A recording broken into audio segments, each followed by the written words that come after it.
Praise the lord. దేవుని పరిశుద్ధ నామానికి స్తోత్రం కలుగును గాక. బైబుల్ గ్రంథంలో ఇద్దరు భార్యాభర్తలను మనం చూస్తాం. ఒకరు అబ్రహాం, వారి భార్య పేరు షారాయి.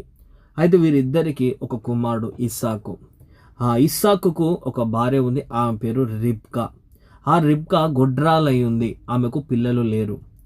అయితే ఇస్సాకు భార్య గొడ్రాలు గనుక అతడు ఆమె విషయమై యెహోవాను వేడుకొనెను. యెహోవా అతని ప్రార్థన వినెను గనుక అతని భార్య అయిన రిబ్కా గర్భవతి అయ్యెను. చూడండి, గొడ్రాలైన రిబ్కా ఏందంట, తన పెనిమిటిని బలవంతం చేసింది కనుక ఆయన ఏం చేశాడంటే యెహోవాకు ప్రార్థన చేశాడు. ఎవరు? ఇస్సాకు. ఆ ప్రార్థన ఎవరు విన్నారు? దేవుడు విన్నారు ఆ ప్రార్థన. అప్పుడు రిబ్కా గర్భవతి అయ్యెను. గర్భఫలం ఎవరిస్తారండి? దేవుడు అనుగ్రహించే స్వాస్యం. హల్లెలూయ. దేవుడు అనుగ్రహించే ఒక బహుమతి. ఒకవేళ మీరు గొడ్రాలైతే మీరు ఏం చేయాలంటే ప్రార్థన చేయాలి. ఎవరు చేయాలి? భర్త ప్రార్థన చేయాలి, దాని తర్వాత భార్య కూడా ప్రార్థన చేయాలి. అప్పుడు ప్రార్థన ఆలకించే దేవుడు ఏం చేస్తాడమ్మా?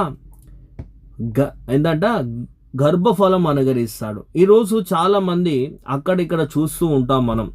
అరటిపండ్లో ప్రార్థన చేయడాలు, బత్తాయిలో ప్రార్థన చేయడాలు, ఇవన్నీ బైబుల్ గ్రంథంలో ఎక్కడ కూడా లేవండి. ఇవన్నీ లేవు బైబుల్లో. బైబుల్ లేని దాన్ని తెచ్చి ప్రజలకు వాళ్ళు చూపిస్తున్నారు, ఏదో విశ్వాసం అంటున్నారు.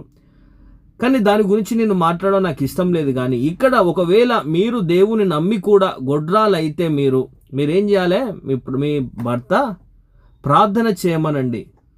దేవుడు అడుగు వాటన్నిటికంటే, ఊహించు వాటన్నిటికంటే అత్యధికముగా అనుగ్రహించే దేవుడు. ఖచ్చితంగా దేవుడు అందరి ప్రార్థన ఆలకిస్తాడు ఆయన.